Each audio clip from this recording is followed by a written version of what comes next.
Hi అండి, welcome to my channel Sravani spicy kitchen. నేను మీ శ్రావణి. ఇవాళైతే నేను చిలకడ దుంపతో బొబ్బట్టు ఓలిగా ఎలా చేసుకోవాలో చూపించేస్తాను. ఏంటి చిలకడ దుంపతో ఓలిగా అనుకోకండి, మనం శనగపప్పుతో ఓలిగా చూస్తుంటారు కదా, ఈ విధంగా ఒకసారి ట్రై చేసి చూడండి. చాలా ఎమ్మీగా ఉంటుంది. అందులోనూ ప్రాసెస్ కూడా చాలా సింపుల్గా అయిపోతుంది. దీన్నే స్వీట్ పొటాటో అని కూడా అంటారు. హెల్త్ బెనిఫిట్స్ అయితే చాలా అంటే చాలా ఉన్నాయండి. ఫైబరు, విటమిన్, పొటాషియం కూడా బాగున్నాయి. అందులోనూ హెల్త్ఫుల్ బ్లడ్ ప్రెషర్ని మెయింటైన్ చేస్తుంది బాగా. సో హెల్త్కి అయితే మాత్రం చాలా మంచిది. ఇదైతే తినడానికి ట్రై చేయండి. లేట్ చేయకుండా అయితే ప్రాసెస్లోకి అయితే వెళ్ళిపోదాం. ముందుగా అయితే 1/2 kg స్వీట్ పొటాటోని తీసుకొని ఒక బౌలు అందులోకి వాటర్ అనేవి యాడ్ చేసుకొని ఈ విధంగా మొత్తం సోక్ చేసుకోవాలి. ఇందులో డస్ట్ అనేది ఎక్కువగా ఉంటుంది కాబట్టి కాసేపు ఈ విధంగా నానబెట్టుకున్నారంటే అందులోని మట్టి మొత్తం ఈజీగా అయితే రిమూవ్ అయిపోతుంది. ఆ తర్వాత నార్మల్ వాటర్తో మళ్ళీ ఒకసారి బాగా వాష్ చేసేసుకొని ఈ విధంగా 2 పీసులుగా కట్ చేసేసుకొని పక్కన పెట్టేసుకోవాలి. తర్వాత ఒక కడాయిలో వాటర్ తీసుకొని మరగనివ్వాలి. మరిగిన తర్వాత పైన ఈ విధంగా చిల్లులున్న గిన్నెని ఏదైనా పెట్టేసుకొని ఈ విధంగా ఈ స్వీట్ పొటాటోస్ని కూడా అందులోకి ప్లేస్ చేసేసుకోవాలి. ఇదైతే స్టీమ్ చేస్తున్నాను. మీరు కావాలంటే లైట్గా అయినా ఉడికించుకోవచ్చు. కాకపోతే ఇలా చేయడం వల్ల అంటే మరీ సాఫ్ట్గా అయిపోకుండా బాగుంటుంది. తర్వాత అయితే పిండిని అయితే మిక్స్ చేసేసుకోవాలి.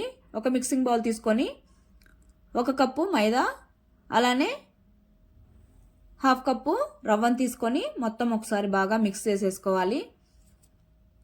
ఈ విధంగా మిక్స్ చేసుకున్న తర్వాత వాటర్ అనేవి యాడ్ చేసుకోవాలి. కొద్ది కొద్దిగా ఈ విధంగా యాడ్ చేసుకుంటూ పిండిని ఈ విధంగా గట్టిగా ఒత్తుకుంటూ మిక్స్ చేసుకోవాలి. ఇది మరి గట్టిగా కాకుండా అలానే చాలా లూజ్గా కాకుండా మీడియంగా ఈ విధంగా మిక్స్ చేసేసుకొని బాగా ఇందులోకైతే ఆయిల్ అనేది కొద్ది కొద్దిగా వేసుకుంటూ కాస్త జారుడుగా అయ్యేంత వరకు మిక్స్ చేసుకోవాలి. ఇక్కడ ఆయిల్ అనేది కాస్త ఎక్కువ వేసుకోవాలి. తర్వాత మనము ఫ్రై చేసుకునేటప్పుడు అయితే ఆయిల్ అయితే అస్సలు వేయాల్సిన అవసరం లేదు. ఈ విధంగా కాసేపు మిక్స్ చేసేసుకొని పక్కన పెట్టేసుకోవాలి. ఇక్కడ ఈ స్వీట్ పొటాటోస్ అయితే మరీ సాఫ్ట్గా కుక్ అవ్వకూడదండి. పైన మాత్రం ఎక్కువ కుక్ అయ్యి లోపల గట్టిగానే ఉండాలి. తర్వాత తీసి కాసేపు చల్లార్చుకోవాలి. చల్లారాక ఈ విధంగా మొత్తం పైన పొట్టును మొత్తం తీసేసుకోవాలి. లేదంటే మనము పొటాటోని పీల్ చేస్తాం కదా, దాంతో పైన ఈ విధంగా చెక్కు తీసేసుకుంటే సరిపోతుంది. ఈ విధంగా మిగిలిన స్వీట్ పొటాటోస్ని కూడా పీల్ చేసేసుకొని మొత్తం ఈ విధంగా స్మాష్ చేసేసుకోవాలి. తర్వాత పక్కన పెట్టేసుకొని ఇప్పుడైతే స్టవ్ మీద కడాయి పెట్టుకోవాలి. తర్వాత ఇందులోకి నెయ్యి అనేది వేసుకోవాలి. నెయ్యి వేసుకున్న తర్వాత తురుముకున్న బెల్లం అనేది 1/2 kg వేసుకోవాలి. స్వీట్ అనేది ఎక్కువ తినే వాళ్ళకైనా కరెక్ట్గా సరిపోతుంది. ఈ విధంగా బెల్లం వేసుకున్న తర్వాత మొత్తం నెయ్యిలో కలిసేంత వరకు మిక్స్ చేసేసుకొని మంటను లో ఫ్లేమ్లో పెట్టుకొని బెల్లం కరిగేంత వరకు కుక్ చేసుకుంటే సరిపోతుంది. ఈ విధంగా కుక్ అయిన తర్వాత ఇందులోకి మనం స్మాష్ చేసి పెట్టుకున్న స్వీట్ పొటాటోని కూడా వేసేసుకొని మొత్తం బాగా మిక్స్ చేసుకోవాలి. ఈ బెల్లం మొత్తం ఇందులో కలిసిపోయి సాఫ్ట్గా అయిపోవాలి. ఈ విధంగా జారుడుగా ఉండకూడదండి. మనం మళ్ళీ బొబ్బట్టు ప్రిపేర్ చేసేటప్పుడు లిక్విడ్ లాగా అయిపోయిందంటే అస్సలు చేయడానికి కూడా రాదు. కాబట్టి స్వీట్ పొటాటో అనేది ఎక్కువ కుక్ అవ్వకూడదు. ఈ విధంగా మొత్తం స్మాష్ చేసేసుకొని వేసుకున్నాం కాబట్టి ఈ బెల్లంలో కలిసిపోయి చూడండి ఇంత సాఫ్ట్గా అయిపోవాలి. అప్పుడు కొద్దిగా ఇలాచి పౌడర్ కూడా వేసేసుకొని 1 నిమిషం పాటు మిక్స్ చేసేసుకొని తీసి ఒక బౌల్లో అయితే పక్కన పెట్టేసుకోవాలి. చూడండి ఎంత సాఫ్ట్గా అయిపోయిందో. తర్వాత అయితే ముందుగా అయితే మనకు కావాల్సిన సైజులో అయితే ఉండలు చేసేసుకొని పక్కన పెట్టేసుకోవాలి. ఈ విధంగా చేసి పెట్టుకోవడం వల్ల చాలా ఈజీగా అయిపోతుంది. చూడండి చేతి కూడా అంటుకోకుండా బాగా పర్ఫెక్ట్గా అయితే రెడీ అయింది. ఈ విధంగా వంటలన్నీ చేసుకున్న తర్వాత పక్కన పెట్టేసుకొని ఇప్పుడైతే పిండిని చూడండి ఈ విధంగా సాఫ్ట్గా అయిపోవాలి. కాసేపు అయితే ఒక 1/2 అవర్ టు 1 అవర్ అయినా పక్కన పెట్టేసుకోవాలి.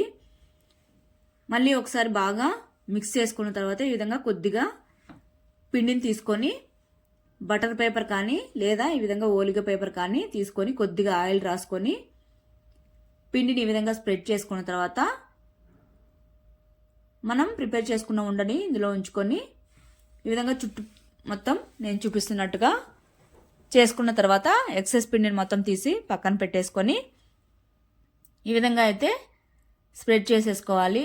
నేనైతే ఇక్కడ చిట్టివి చేస్తున్నాను. మీరు ఇంకా పెద్దవి కావాలనుకుంటే పిండి అనేది కొద్దిగా ఎక్కువగా తీసుకుంటే సరిపోతుంది. చూడండి ఈ విధంగా మొత్తం స్ప్రెడ్ చేసుకున్న తర్వాత స్టవ్ మీద అయితే పాన్ పెట్టేసుకొని హీట్ ఎక్కిన తర్వాత అయితే బొబ్బట్టును వేసుకొని పైన అయితే కొద్దిగా నువ్వులు అనేవి వేసుకుంటున్నాను. ఈ విధంగా వేసుకొని 2 సైడ్స్ ఫ్లిప్ చేసుకొని ఫ్రై చేసుకుంటే సరిపోతుంది. ఆయిల్ అనేది అవసరం లేదు, ఇంకా ఆల్రెడీ మనం పిండిలో వేసాం కాబట్టి సరిపోతుంది. ఈ విధంగా అయితే మంచి కలర్ వచ్చేంత వరకు ఫ్రై చేసేసుకొని తీసి పక్కన పెట్టేసుకుంటే సరిపోతుంది. అలానే మిగిలినవి కూడా ఇదే విధంగా చేసుకున్నామంటే సరిపోతుంది. టేస్ట్ మాత్రం మన బొబ్బట్లు లాగానే ఉంటాయండి, అస్సలు టేస్ట్ అనేది అయితే చేంజ్ ఉండదు. సో ఈ విధంగా కూడా ఒకసారి ట్రై చేయండి. ప్రాసెస్ కూడా చాలా సింపుల్గా అయిపోతుంది, టేస్ట్ కూడా భలేగా ఉంటుంది. వేడివేడి బొబ్బట్టు మీద అయితే నెయ్యి వేసుకొని తింటే భలేగా ఉంటుందండి. తప్పకుండా ట్రై చేస్తారు కదా. ట్రై చేసి మీకు ఎలా వచ్చిందో కామెంట్ చేయండి. Bye. Thank you for watching.